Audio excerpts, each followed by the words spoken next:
من الشیطان الرجیم بسم اللہ الرحمن الرحیم صلی اللہ علیہ حبیبہ سیدنا محمد وآلہ وصحبہ وبارک وسلم۔ یا اللہ اپنے صفت نور اور صفت علیم سے مدد فرما تاکہ عرض کر سکوں۔ کسی کا ایک سوال ہے کہ فیوچر کو کیسے بہتر کیا جا سکتا ہے؟ تو دیکھیں، آپ 3 حصوں میں چیز کو تقسیم کر دیں، یعنی ایک پاسٹ ہے، ایک پریزنٹ ہے، ایک فیوچر ہے۔ تو آپ کہیں کہ 33 نمبر جو ہے نا وہ پاسٹ کے ہیں، 33 نمبر پریزنٹ کے ہیں، 33 نمبر فیوچر کے ہیں۔ اب ہمارا سب سے بڑا پرابلم کیا ہے کہ ہم پریزنٹ میں یا تو پاسٹ کے بارے میں سوچتے رہتے ہیں یا فیوچر کے بارے میں سوچتے رہتے ہیں۔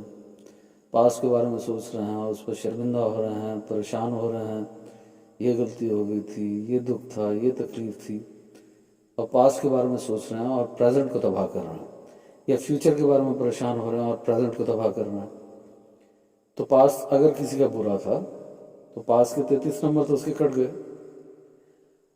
اور اب وہ پریزنٹ بھی اپنا خراب کر رہا ہے پاسٹ یا فیوچر کے بارے میں سوچ کے، تو 33 نمبر یہ بھی کٹ گئے، اور فیوچر تو ابھی آیا نہیں تو 33 نمبر وہ بھی کٹ گئے، تو اس کے پاس کیا نمبر آیا؟ 0، وہ فیل ہو گیا ہے۔ پر اگر کوئی شخص اپنا پریزنٹ بہتر کر لے اور پریزنٹ کو اچھا کر لے، تو اسی پریزنٹ نے کل پاس بننا ہے۔ تو اگر پریزنٹ میں آپ کے 33 نمبر پورے ہو گئے اور اسی پریزنٹ نے کل پاس بننا ہے، تو آپ کا پاس بھی بہتر ہو گیا، تو 33 نمبر اور آ گئے، تو آپ کے پاس تو 66 نمبر ہیں۔ آپ کے زیادہ چانسز ہیں کہ تھوڑی سی محنت کر کے آپ اپنے فیوچر کو بھی بہتر کر لیں۔ کو دوسرے پرسپیکٹو سے سمجھنے کی کوشش کرتے ہیں کہ اگر آپ کا پریزنٹ بہتر ہے تو ہر گزرنے والا لمحہ کیا بن رہا ہے؟ پاسٹ۔ پریزنٹ بہتر ہے تو پاسٹ بھی بہتر ہو رہا ہے، اور ہر آنے والا لمحہ وہ کہاں سے آ رہا ہے؟ فیوچر سے آ رہا ہے نا۔ وہ فیوچر سے کہاں آ رہا ہے؟ وہ بھی تو پریزنٹ میں آ رہا ہے۔ تو اگر آپ کا پریزنٹ بہتر ہو گیا ہے تو پاسٹ بھی بہتر ہو جائے گا اور فیوچر بھی بہتر ہو جائے گا۔ سوال یہ پیدا ہو سکتا ہے کہ پھر ہم اپنے پریزنٹ کو کیسے بہتر کریں؟ تو ایک مثال دے رہا ہوں، اسی ٹیکنیک کو آپ کسی دنیاوی مقصد کے لیے بھی یوز کر سکتے ہیں، پر میں ایک مثال دے رہا ہوں سمجھانے کے لیے کہ آپ ایک لسٹ تیار کریں، اور وہ کہیں نوٹس وغیرہ میں نہ لکھیں، بس رات کو لیٹتے وقت غور و فکر کریں اپنے اندر کہ آپ کے اندر کیا کیا عیب ہیں، نقص ہیں، برائیاں ہیں، اس کی ایک لسٹ تیار کریں، دل میں ہی لسٹ تیار کریں، اور پھر سوچیں کہ سب سے چھوٹا گناہ اس میں کون سا ہے جس کو سب سے چھوڑنا آسان ہے، اس کو چھوڑنا سب سے زیادہ آسان ہو، اس گناہ کو پکڑ لیں کہ اس کو میں نے چھوڑنا ہے۔ مثال کے طور پہ ایک شخص ہے، وہ کہتا ہے میں گالیاں تو کبھی دیتا نہیں ہوں، پر کبھی دوستوں کے ساتھ بیٹھتا ہوں تو ہنسی مذاق میں 1-2 گالیاں منہ سے نکل جاتی ہیں، تو اس کے لیے یہ تو بہت چھوڑنا آسان ہے کیونکہ یہ اس کی عادت نہیں ہے، وہ کسی وقت بھی اس کو چھوڑ سکتا ہے۔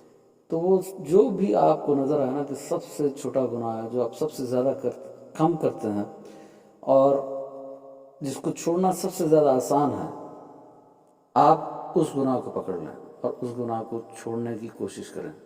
10-15 دن پریکٹس کریں، جب وہ گناہ چھوٹ جائے تو پھر کوئی اور پکڑ لیں گناہ۔ اس طریقے سے کرتے کرتے کرتے ایک دن آپ اللہ کی عطا سے، اللہ کے کرم سے، اس کی مہربانی سے گناہوں سے محفوظ ہو جائیں گے۔ اور اسی طریقے سے جیسے پیسہ پیسے کو کماتا ہے، نیکی نیکی کو کماتی ہے، تو آپ کوئی بھی چھوٹی سی نیکی کرنا شروع کر دیں۔ مثال کے طور پر 10 دفعہ درود پڑھنا شروع کر دیں، کوئی بھی درود شریف آپ پڑھ سکتے ہیں، درود ابراہیمی جو نماز میں پڑھا جاتا ہے، اس کی بہت زیادہ فضیلت ہے، آپ وہ بھی پڑھ سکتے ہیں۔ تو 10 دفعہ آپ درود پڑھنا شروع کر دیں، 10 دفعہ یا اللہ یا ہادی یا نور پڑھنا شروع کر دیں، 10 دفعہ، یعنی آپ سوچیں کہ 5 منٹ میں اللہ کا ذکر کروں گا، چاہے وہ آپ اللہ کا ذکر کریں، لا الہ الا اللہ کا ذکر کریں، کوئی بھی ذکر کریں، تو چھوٹی چھوٹی نیکیاں کرنا شروع کر دیں، تو آہستہ آہستہ نیکیاں بڑھنا شروع ہو جائیں گی۔ تو ایک دن آئے گا کہ آپ گناہوں سے اللہ کی عطا سے محفوظ ہو جائیں گے اور آپ نیک ہو چکے ہوں گے۔ اسی ٹیکنیک کو آپ اپنے کسی بھی دنیاوی مشن کے لیے استعمال کر سکتے ہیں۔ اس طریقے سے جو بھی اپنے پریزنٹ کو بہتر کر لے گا، اس کا پاسٹ بھی بہتر ہو جائے گا اور اس کا فیوچر بھی بہتر ہو جائے گا۔ اور ایک سوال یہ بھی تھا کہ مستقل مزاجی کیسے پیدا ہو، وہ بھی اسی مثال سے سمجھی جا سکتی ہے، اور یہ میرا اپنا ذاتی تجربہ ہے۔ مجھے ایسا لگتا تھا کہ میں کبھی مستقل مزاج نہیں ہو سکتا، تو میں بہت دعا کرتا تھا یا اللہ میں مستقل مزاج ہو جاؤں اور پازیٹیو چیزوں میں مستقل مزاج ہو جاؤں، نیگیٹو چیزوں میں نہیں۔ تو جیسے اللہ کی طرف سے ہی دل میں ڈالا گیا ہوگا تو وہ آئیڈیا کیا تھا وہ میں آپ سے عرض کر دیتا ہوں کہ میں نے یہی کرنا شروع کیا کہ میں نے بہت چھوٹے چھوٹے ٹارگٹس رکھے. گولز اور مشنز بڑے تھے پر ٹارگٹ چھوٹے چھوٹے رکھے. کہ یہی مثال دیتا ہوں کہ 10 دفعہ میں نے سوچا کہ میں درود شریف پڑھنا شروع کر دیتا ہوں اور 10 دفعہ یا اللہ یا ہادی یا نور پڑھنا شروع کر دیتا ہوں اور 10 منٹ کا اللہ کا ذکر کروں گا. اور کچھ بھی ہو، آندھی ہو، طوفان ہو، بارش ہو، غم ہو، خوشی ہو، کچھ بھی ہو، بخار ہو، بیماری ہو، جو کچھ بھی ہوگا میں یہ ہر صورت میں کروں گا. جب میں نے ایسا کرنا شروع کیا تو مجھے ایک جیتنے کا احساس اور ایک خوشی میرے اندر پیدا ہونا شروع ہوئی کہ میں روز اپنے نفس کو ہرا رہا ہوں اور میری روح جیت رہی ہے اور میں بہتر ہو رہا ہوں. اور یہ خوشی کا احساس اتنا بڑھتا چلا گیا کہ میرا شوق بڑھتا چلا گیا کہ میں نے روز اپنے نفس کو ہرانا ہے. تو 10 دن بعد میں اپنا ٹارگٹ چینج کر دیتا تھا کہ 20 دفعہ پڑھنا ہے، پھر 30 دفعہ پڑھنا ہے، اور کرتے کرتے اللہ کا ذکر 10 سے 12 گھنٹے پہ پہنچ گیا اور درود شریف بھی کئی ہزاروں میں پہنچ گیا.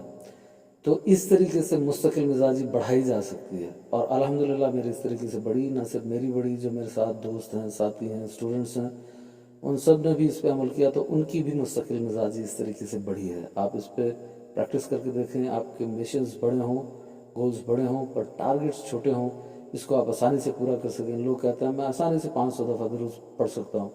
ٹھیک ہے، آپ آسانی سے 500 دفعہ درود پڑھ سکتے ہیں، پر جب آپ ٹھیک ہیں تب پڑھ سکتے ہیں. کس دن آپ اسٹریس میں ہیں، بے چین ہیں، غمگین ہیں، کوئی فوتگی ہو گئی ہے، کوئی شادی ہو گئی ہے، کوئی اور کام پڑ گئے ہیں، تو آپ اس دن 500 نہیں پڑھ سکیں گے. اس لیے ٹارگٹ چھوٹا رکھیں.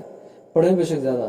آپ ٹارگٹ رکھ لیں کہ 10 دفعہ درود پڑھوں گا، پڑھیں بے شک آپ 1000 بار، پر کم سے کم ہوگا یہ کہ اگر آپ 1000 بار نہیں پڑھ سکیں گے تو آپ کے ذہن میں ہوگا کہ ٹارگٹ تو میرا صرف 10 دفعہ پڑھنے کا اور وہ میں پڑھ کے جیت سکتا ہوں اپنے نفس سے. تو اس طریقے سے الحمدللہ میں اب اتنا مستقل مزاج ہو گیا ہوں کہ جتنے بھی کام میں کرتا ہوں وہ کبھی بھی مجھ سے نہیں چھوٹتے. جو کام ایک بار شروع ہو جائے تو وہ پھر کبھی چھوٹتا نہیں ہے اللہ کی عطا سے. آپ اس پہ عمل کریں تو آپ بھی مستقل مزاج ہو سکتے ہیں. بعد اس میں یہ عرض کرنا چاہتا ہوں کہ مقصد ہونا بہت لازمی ہے. کوئی نہ کوئی مشن ہونا چاہیے آپ کی زندگی کا. ایک تو مقصد حیات ہے نا، پیدا ہونے کا مقصد، وہ تو اللہ نے قرآن میں بیان کر دیا ہے کہ میں نے انسان اور جن کو اپنی عبادت کے لیے پیدا کیا. یہ تو مقصد حیات ہے، پیدا ہونے کا مقصد ہے. ایک مقصد خاص ہے اور ایک مقصد عام ہے. مقصد خاص یہ ہے کہ کوئی کہتا ہے میں ڈاکٹر بننا چاہتا ہوں، سائنٹسٹ بننا چاہتا ہوں، انجینئر بننا چاہتا ہوں، عالم بننا چاہتا ہوں، ولی بننا چاہتا ہوں. یہ سب مقصد خاص ہیں. اور ایک مقصد عام ہے، یعنی روزمرہ کے جو آپ کے کام ہوتے ہیں یہ مقصد عام ہے. تو آپ کا ایک مقصد خاص ہونا چاہیے. جب اگر کسی کے پاس کوئی مقصد نہیں ہے تو اس کی زندگی بیکار ہے، بے معنی ہے، فضول ہے. تو ایک مقصد ہونا لازمی ہے، ایک مشن ہونا لازمی ہے. وہ مشن بنائیں اور پھر اس مشن کو ڈیوائیڈ کر دیں، تقسیم کر دیں چھوٹے چھوٹے سٹیپس میں، تاکہ آپ اس مشن کو پورا کر سکیں. اور جو مستقل مزاجی ہے نا، استقامت ہے، یہ کرامت سے بھی بڑی کرامت ہے. تو اس کرامت کے پیچھے بھاگیں کہ آپ میں استقامت آ جائے، مستقل مزاجی آ جائے. آپ کو روز بہتر کرنے کی کوشش کریں، کیونکہ نبی پاک صلی اللہ علیہ وسلم نے فرمایا ہے مومن کا ہر آنے والا دن پچھلے دن سے بہتر ہوتا ہے. آپ آج بھی ویسے ہیں، کل بھی ویسے ہیں، پرسوں بھی ویسے ہیں، تو سوچیں کہ آپ مومن ہیں. اگر اس حدیث کی روشنی میں دیکھیں تو کیا آپ مومن ہیں؟ نہیں ہیں. تو روز چاہے ایک لفظ سیکھیں، انگلش کا، عربی کا، اردو کا، سائنس کا، قرآن کا، حدیث کا، سنت کا، کوئی ایک چیز سیکھیں تاکہ آپ پچھلے دن سے تو کم از کم بہتر ہو سکے. جو کام بھی کرنا ہے آپ نے وہ آج کرنا ہے. میں کل کروں گا تو کل کبھی نہیں آئے گی. جب کل ہوگا تو نفس کہے گا پھر میں کل کروں گا. تو جو کرنا ہے آج کرنا ہے، ابھی کرنا ہے، اسی وقت کرنا ہے. اگر آپ کو ان باتوں میں کوئی بھی بات سمجھ میں آئی ہے اور آپ اپنے آپ کو واقعی ہی بہتر کرنا چاہتے ہیں تو آج سے چھوٹے چھوٹے گناہوں کو ایک ایک کر کے چھوڑنا شروع کریں اور چھوٹی چھوٹی نیکیوں کو آج سے ہی شروع کریں، تاکہ یہ آپ مستقل مزاجی کی طرف جا سکیں، اپنے آپ کو بہتر کرنے کی طرف جا سکیں. اور ایک دن جب آپ اللہ کی بارگاہ میں پہنچیں، حشر کے دن پہنچیں، تو اللہ کریم اپنی رحمت سے آپ سے راضی ہو. اور بات میں آپ سے عرض کر دیتا ہوں کہ شیطان نے ہمیشہ عمل کیا ہے. جب وہ نیک تھا تو اس نے بہت نیک عمال کیے اور ہمیشہ نیک عمال کیے. پھر جب اس نے حضرت آدم کو سجدہ نہیں کیا اور اللہ کا حکم نہیں مانا اور وہ متکبر ہو گیا اور اس کو نکال دیا گیا، تو پھر اس نے ہمیشہ گناہ کیے ہیں۔ اس نے کبھی عمل کرنا نہیں چھوڑا، پہلے نیک عمل کرتا تھا اور اب لگاتار گناہ کرتا ہے۔ تو وہ بڑا حیران ہوگا، وہ بڑا پریشان ہوگا کہ یہ کیسے لوگ ہیں جو صرف باتیں کرتے ہیں، جو صرف تمنا کرتے ہیں اور کوشش نہیں کرتے۔ تو تمنا کرنے سے کام نہیں چلے گا، کوشش کرنے سے چلے گا۔ اگر آپ تمنا کرتے رہیں گے کہ میں ایک نیک انسان بن جاؤں، تو یہ اچھی تمنا تو ہے، پر وہ آپ صرف تمنا سے نیک نہیں بن جائیں گے بلکہ کوشش کرنے سے نیک بنیں گے۔ میں اگر یہ سوچتا ہوں کہ کاش میرے پاس یہ اچھی گاڑی آ جائے، تو اس سوچنے سے اور اس تمنا کرنے سے کچھ نہیں ہوگا، مجھے اس کار کو لینے کے لیے محنت کوشش کرنی ہوگی۔ تو شیطان نے تو ہمیشہ ایکشنز کیے ہیں، ہمیشہ عمل کیا ہے۔ جب اچھا تھا تو اچھے عمل کیے، اور پھر جب شیطان ہو گیا تو برے عمل کیے، لگاتار کیے۔ وہ حیران ہے اس بات پہ کہ یہ کچھ نہ کر کے سارا کچھ مجھ پہ ڈال دیتے ہیں اور کہتے ہیں کہ ہم عمل اس لیے نہیں کر رہے کہ شیطان ہمیں نہیں کرنے دے رہا۔ وہ کیسے نہیں کرنے دے رہا؟ وہ تو خود ہر چیز میں لگاتار عمل کرتا ہے، ہر چیز پہ۔ تو یہ ساری چیزیں ہمارے اندر یہ بھی ایک پرابلم ہے کہ ہم کہتے ہیں کہ یہ کام ہم سے نفس نے کرا دیا ہے، یہ ہم ذات نے کرا دیا ہے، یہ شیطان نے کرا دیا ہے۔ تو بھائی حساب تو آپ کا ہونا ہے نا۔ اگر سارے کام کسی اور نے کرا دیے تو آپ کا حساب کس بات کا ہوگا؟ اس لیے صرف تمنا کرنے سے کام نہیں چلے گا۔ آپ مہربانی کر کے آج سے ہی اس پہ عمل کرنا شروع کریں۔ اللہ ہم سب کو اس پہ عمل کرنے کی توفیق عطا فرمائے اور ان سارے بیان کو سمجھنے کی توفیق عطا فرمائے۔ آمین۔